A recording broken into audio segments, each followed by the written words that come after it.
You are listening to Latinx America, a podcast focused on highlighting catalysts who are using, leveraging, or creating technology to help our community achieve more. With your host, Adriana Flores Ragade. Thank you for joining us today. Our guest is Yadi. She's the co-founder of Motiv, a fintech and social enterprise startup focusing on free banking and free credit building. She is a graduate of UCLA and has experience working in the nonprofit sector, serving children, youth, and families in the areas of education, employment, foster care, healthcare, adoptions, and housing. And she has also worked in the corporate world before deciding to join the startup world.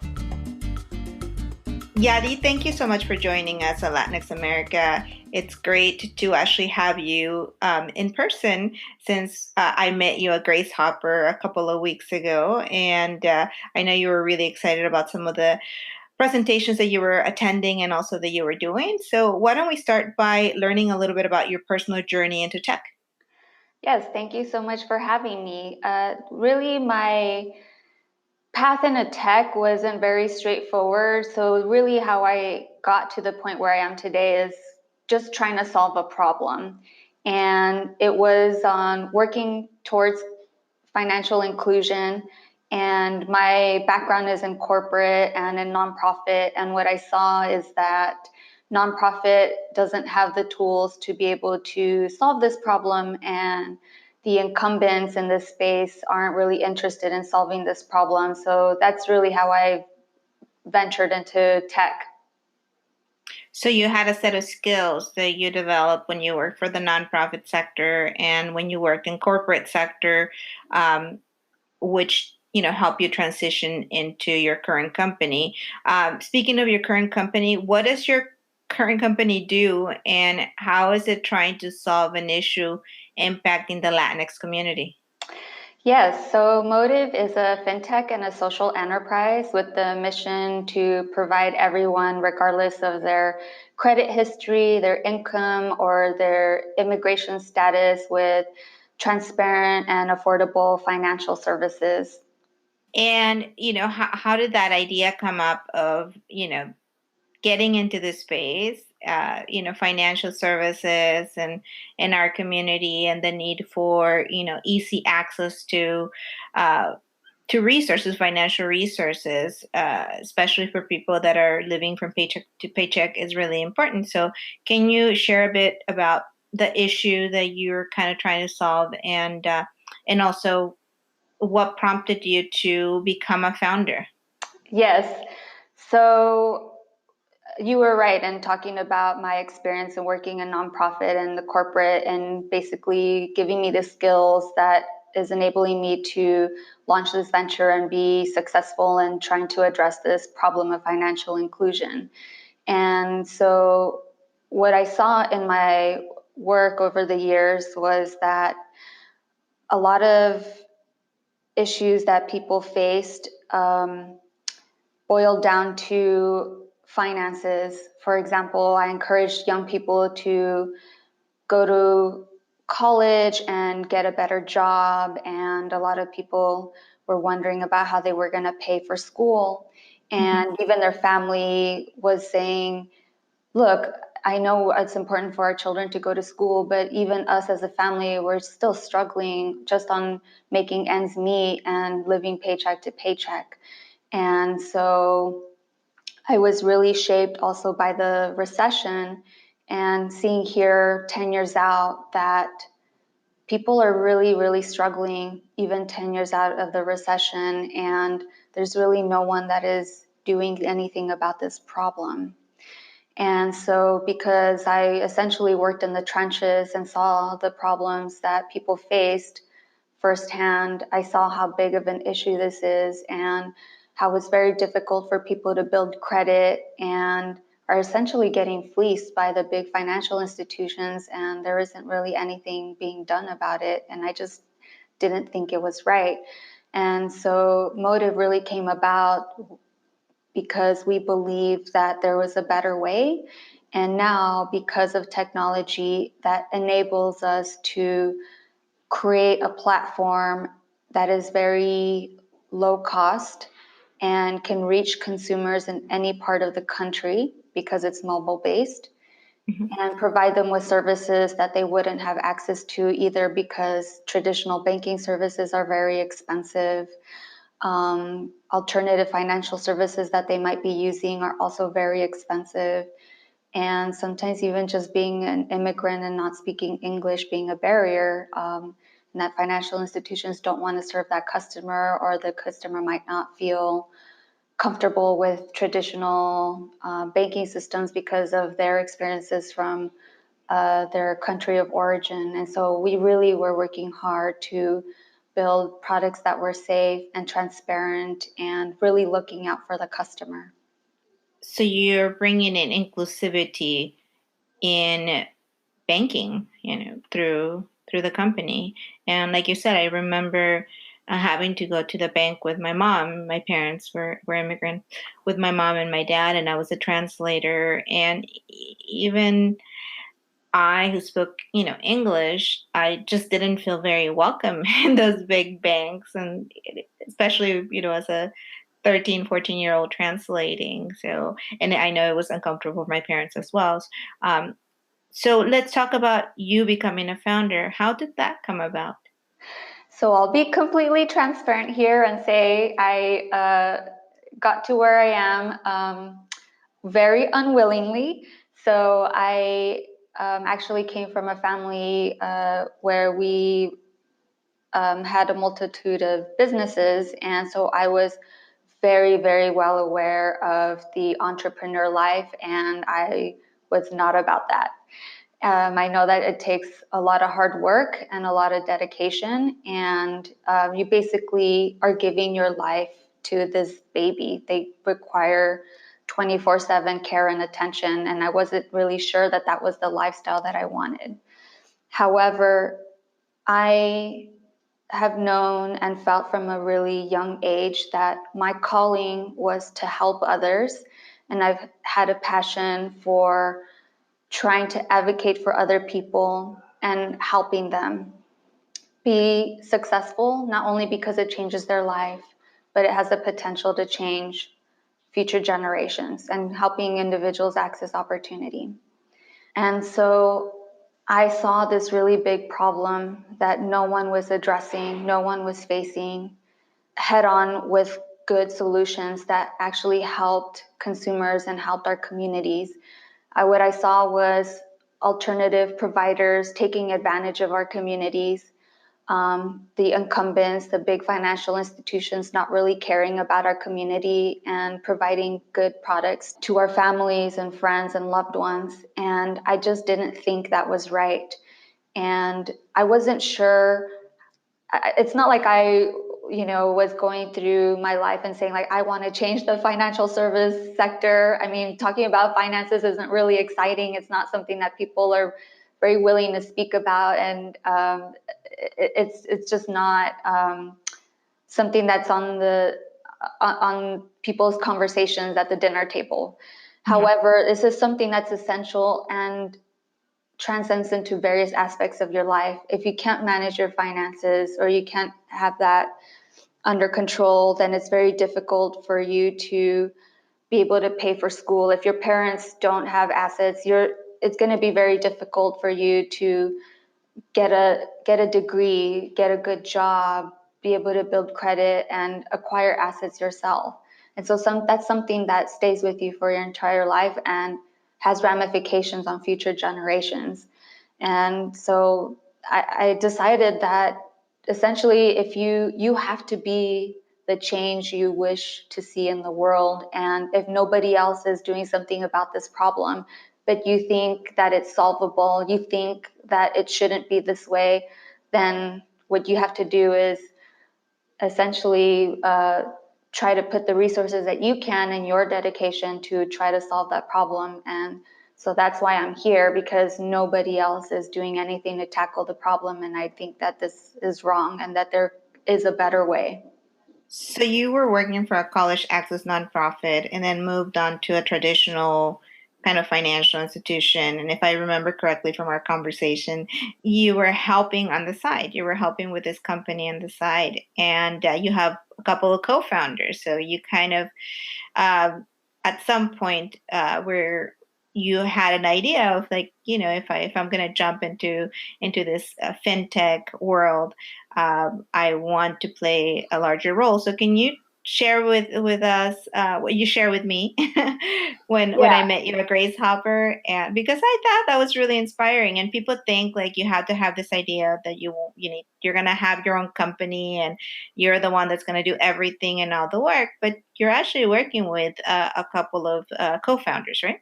Yes, Ed and Charles, who are really, really awesome, and a couple of guys from Midwest that came to Los Angeles and have totally inherited all the awesome qualities of Angelinos. So I call them naturalized Angelinos here.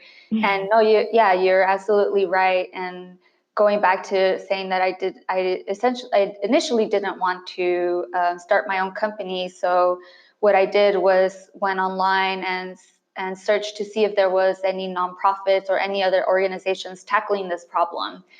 Because it is kind of scary to see a really, really big problem and think to yourself, why is no one else addressing this issue? Am I missing something here that hasn't made it possible to create a solution that's viable? And there has to be someone else that's doing it.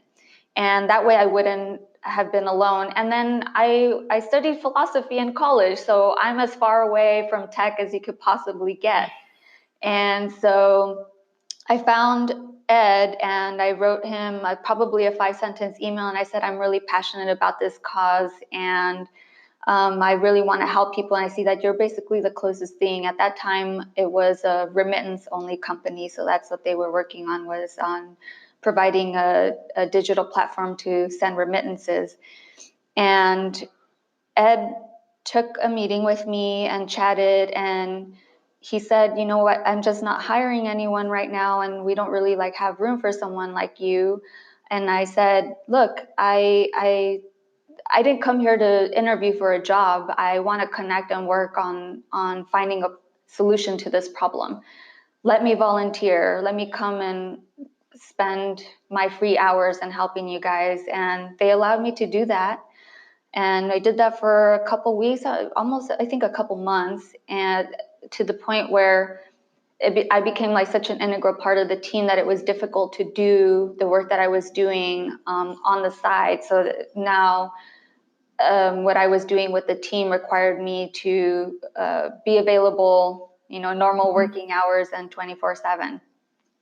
So I went to my colleagues and I said, hey, look, I really like what you guys are doing. I think that we're working really well together, and I'd love to see if we can make this something that's more permanent, because I can't essentially be working 2 full-time jobs. And even though I love working with you guys, I can't be as impactful just working part-time.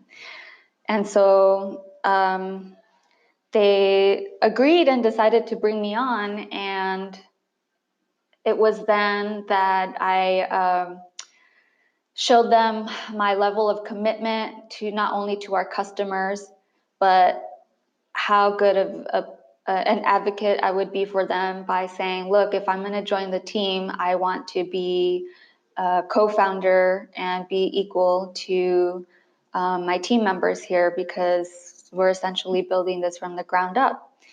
And they agreed, and here I am. So in short, I tell people that I essentially elbowed my way into this company and I'm now running it. But it's inspiring because you went from being a volunteer, caring about an issue, to becoming the co-founder, because they valued what you were bringing and what you were doing for the company. So for people that are listening, maybe sometimes a volunteer type of gig can get you in the door so you can prove yourself. So I think that's an important lesson for many of us. I think absolutely. I am a very strong advocate for volunteer work. Look, if you want to switch careers, if you want to get experience in an industry that's outside of your forte, the best way to do it is by finding opportunities to volunteer or to rub elbows with these folks, because essentially what it boiled down to, me having the opportunity and being brought on with this team, is my ability to work well with them and showing that I had the skills that were necessary, or the missing component at the time on the team, to build a successful company. And there's no other way to, I don't really know how else you would get experience working at a startup, working at a tech company, or having potential colleagues getting to know you and your work ethic and your ability to contribute to a company that's something bigger than yourself. Well, that's a good start. So we also met at Grace Hopper, which is such an inspiring conference. It was my first time there. I was lucky to be there thanks to Be Visible. The Grace Hopper conference that provided a scholarship. And I got to meet you. And when I met you, you were very nervous because you were going to go on stage the following morning. Your company was one of the few, and I had to emphasize, they had thousands of people there and many, many companies, but you were invited to do a pitch. And can you talk about how your company got selected, and also how the experience was specifically for you, since you were the one on stage? Yeah, so Grace Hopper Celebration is a national conference, essentially the largest women in tech gathering in the nation. And this year they launched their inaugural pitcher competition, which is a competition for female founders who are running companies that are working on ways to provide solutions and improve the lives of women, children, and families. And of course, Motiv working on financial inclusion and basically helping people, stretch more of their hard-earned money and build credit and get a better financial footing, was a natural selection, I would say, for this competition. And so I was really honored to be one of 10 finalists chosen from the nation for our work in helping women, children, and families. And yes, I was extremely nervous because as you recall from the conference, the opening remarks were held at the conference center that held 25,000 people. Mm-hmm. And at that point, we hadn't been told where we were going to be doing our presentation. And I thought it was going to be at that stage in front of 20,000 people. And mind you, I actually had never pitched my company. So my role at Motiv is to build relationships and partnerships with community organizations and nonprofits throughout the country, which makes sense now why my background was really crucial in my role. And I don't really have the conversations around raising money or pitching. So we were at a really busy time right now. We had just launched our product just 2 months ago, very, very recently, and hadn't really practiced my pitch. And so, yeah, it was very nerve-wracking, but I have to say you gave me one of the best pieces of wisdom I could have received that day, which was to be myself and to know that what I'm doing is very valuable and needed in the community. And later on that day, we found out that the presentation was going to be in one of the seminar rooms, and there was only going to be 500 people, not 20,000. So that made me feel a lot more comfortable. And I think I did very well. I was very happy with my presentation. And I really liked the questions that the judges asked, which showed that I had done a good job of explaining the background about Motiv, our mission, our business model, our method of acquiring customers, and where we see the competition and potential pitfalls. So it was an absolutely great experience. I was super honored and really grateful to the folks at Grace Hopper for selecting me as a finalist and getting to show, being the only Latina in the competition, that we are doing some really awesome work. So I think just being on stage and being selected as one of the 10 finalists was a win already. I think you, especially since your company launched, some of the products not too long ago. So congratulations for that. And you are a fintech company. Who are your competitors, and what are some of the challenges and opportunities that you're currently facing? Yeah, so as a fintech, essentially carving out a niche, we have competitors in all areas and all industries.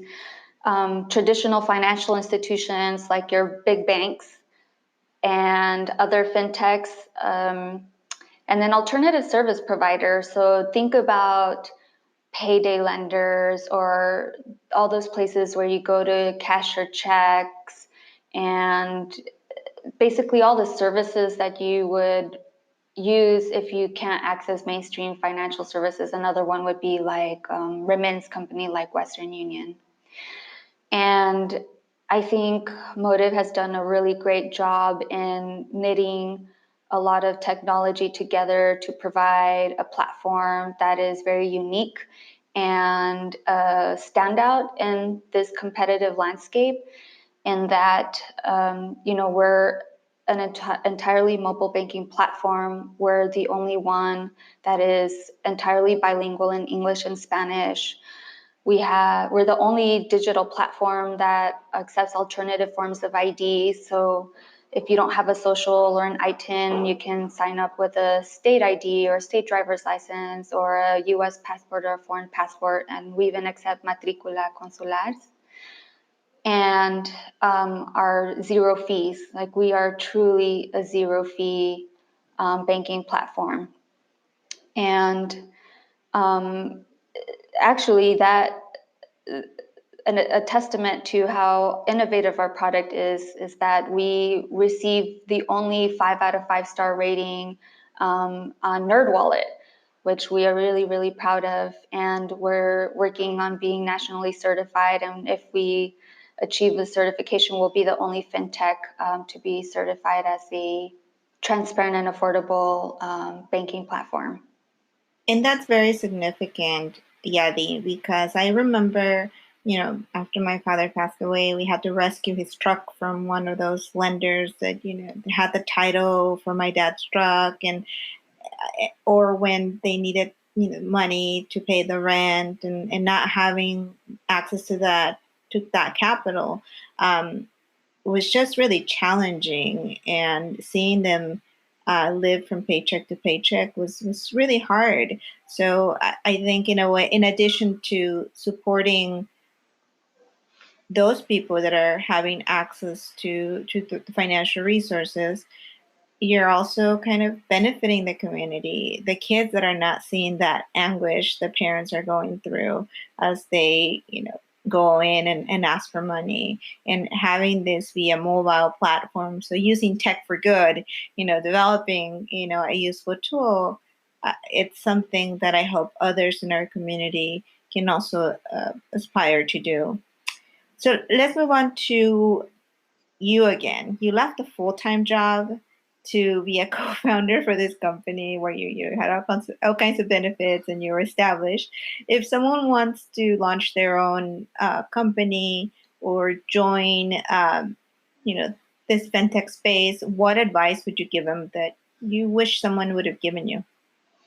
There's so much. I wish I would have known beforehand, but I think part of the beauty is in not knowing exactly what you're stepping into, because you might not even be willing to try. So like I said, I knew what the entrepreneur life was like from a very young age. And so I think that's what made it a more difficult decision to make. And yeah, absolutely. I had a great job with a lot of benefits and great pay. But I just like didn't feel fulfilled at the time. Even though I did like a ton of volunteer work. And I would say that it helps if you know, you don't have to necessarily know exactly what you want to do, but if you have an idea of what kind of impact you want to have in your community, with your family, or the world around you, that's a great starting point. And so even though my career trajectory may seem like I bounced around, I've actually planned for being where I am today since day one, since my very first day on the job. I always knew that I wanted to help people, and that's why I worked in several nonprofits. And I transitioned into corporate and got a business degree because what I saw that was missing in folks that worked in the nonprofit sector was the lack of business skills and bringing that back into nonprofit. Because what I saw is that people were doing really good work and servicing clients, but I was like, how can we do the work that we're doing in nonprofits and really blow it up, not help 600 people a year, but help 60,000 or 600,000. And so my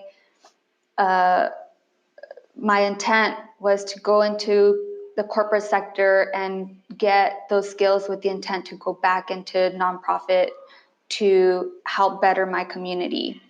And so I put aside all my pennies, kept my burn rate, my personal burn rate really low, and kept my eye on the prize, which was I don't care how long I spend in corporate or where I need to go to get these skills, but I kept my eye on the prize and knowing that I was always going to go back and do something that made an impact in the communities. And so going to Motiv and helping build that was very intentional, and I was very prepared for that. It was super terrifying, but what helped me make the jump and what keeps me going today is being very committed to my passion about helping others and solving a big problem that we've been working on for a little over 2 years now. And I can tell you, no competitors have come into our space. So we're really like the only players in the game that are doing what we're doing today. And so that drives me to say, like, I'm doing something very important, and people need Motiv to be successful. They need me to do a really good job in getting this product into their hands. So having your vision and your mission, your commitment, and really following your passion. Are there influencers that you recommend, or are there resources that you recommend that others should follow? I think it's going to be different for different folks, depending on what kind of area you want to play in, like in the business, in the organization. But if I would say that if you're in a startup or you're thinking about joining a startup or a small tech company, to look for resources that help you look behind the curtain and see what it's like day in and day out, and to build basically like the skills and the network to help you get through the tough times. Because I think that we oftentimes hear about how glamorous it is to work in startup, and you hear about the grind, but you may not necessarily know if you're not in it. And I'll say in my example, I actually don't even know any other Latinos in retail banking, fintech space. So there's very few Latinas in my space. So it's not like I have a big network of people that I can, bounce ideas with. So what's really helpful is listening to podcasts or being part of groups that you can hear information about what it's like in the day-to-day grind, and resources to help you. I guess they call it, some self-care, or to have some perspective, and then to re-energize yourself. because this is very, very hard and it's a ton of work. And even being committed, there's going to be times where you're really questioning if it's like worth it. Maybe you're not hitting the metrics that you want to, and you might want to just like walk away. And so having resources to help you like think through that and push through that, and remind you of why you're doing what you're doing, I think are extremely helpful. One that I'll throw out there is how you built this. It's really awesome to hear the podcast that shares stories of other founders, now very successful companies, but it's almost like affirmation to hear how difficult it was to get the venture off the ground. And every week I have like a new source of inspiration. So it's not always that easy, and people think glamour when they think of sometimes startups. So when you're talking about all of the other details and all of the other hardships that go along with starting your own company, that's something that keeps you motivated, I think, but also keeps you grounded, right? Exactly. Let's move on to just personal influences. Who has influenced you personally the most, and but also professionally, that you'd like to share with our audience? I think that I love hearing people's stories, and I think everyone has something to share that helps you see things in a different perspective and learn from. Mm-hmm. And I would say that my influencers have been all the people that I've come into contact with throughout my life, positive or negative. I take all my interactions as a learning experience and really just try to absorb what they have to share, whether it be knowledge or insight or wisdom. And I would say that's still true today. I'm always really hungry to learn from others, and always really grateful when people share wisdom or any advice. Whether I take it or not, that's a different story. But yeah, I'm always totally open to hearing new ideas because I think that really opens your mind and gives you different perspective of the things going on around you, and also making you aware actually that there are things that are bigger than you, and it's not just like you like living in this world, and it's not just like me, right? It opens your eyes to other challenges and other experiences, and like you said, even negative experiences can help you grow. Right. So what's in store for you next? What's your next play, whether it's personal or professional? Yeah, so since we just launched Motiv not too long ago, for the business, it's generating awareness and really just pounding the pavement and getting partnerships and getting more customers on the platform, and being able to track the good work that we're doing and helping people save and start to build their credit. And essentially how I see Motiv is like working like a big master key, a key that unlocks other services and opportunities. And so I can't wait to be able to report on the good work that we're doing there. Personally, I am learning so much every day, and I think I will continue to do so. So I don't really have any particular goals or plans in that sense, and just really taking it day by day, because it's just so much going on right now that every day has been a learning opportunity, and every week you're doing something different, and very challenging, but really thrilling and rewarding. And I've just learned so much, even in this past couple months. And I know that it'll continue to be that way in the future. So how can others partner with you? You're in charge of partnerships. So if there's an organization out there or an individual or maybe a potential funder, how do they partner with you and how do they get a hold of you? Yeah, so I would say if you want to learn more about Motiv, to visit our website, motivmoney.com. And if you believe that people of color, immigrants, and folks like you and me deserve fair and transparent financial services, and you believe in the mission and what we're doing, would be to sign up for an account. It could be a solidarity account. Tell your friends and family and coworkers that may be in need, just like you were sharing your story about your relatives and your parents. I have my story as well. My parents immigrated from Mexico. When they divorced, my mom became a single mom living paycheck to paycheck. And even I have my own financial war stories. And so I think we all may have stories themselves or know of people that may have stories. And so what I would say is share Motiv.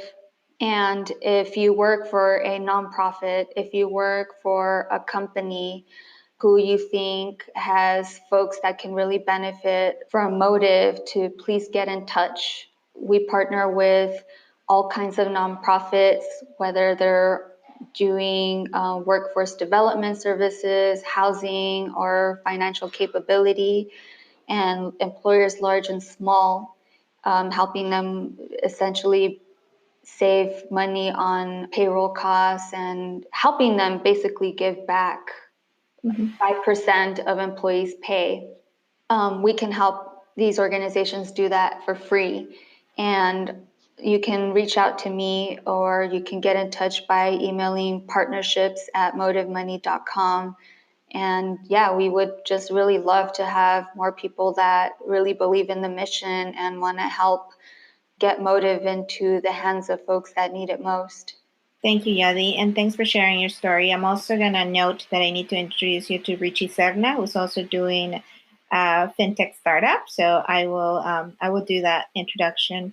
But I appreciate the time that you spent with us today, and I look forward to reconnecting at some point and learning more about the different versions of the product you're launching in the future. So thank you so much for your time, Yadi. Yeah, thank you so much for having me. Now let's move on to our key vocab for the episode, which is social enterprise. And social enterprise is defined by Investopedia as a commercial organization that has specific social objectives that serve its primary purpose. Social enterprises seek to maximize profit while maximizing benefits to society and the environment, and their profits are principally used to fund social programs. In the case of Motiv, and as described by Yadi, her company has a social focus to empower those that are lower resource in our communities, but it still focuses on making a profit. For additional information, you can visit Investopedia.com and read some of the articles focused on social enterprise. And once again, please don't forget to leave a comment or a rating for us on whatever platform you use to listen to our podcast if you're finding the information that we are sharing useful and meaningful. Thanks for joining us today. Don't forget to follow us on Facebook at Latinx America and on Twitter at America Latinx, or email any questions or ideas to latinxamerica@gmail.com. Gracias y hasta la próxima semana.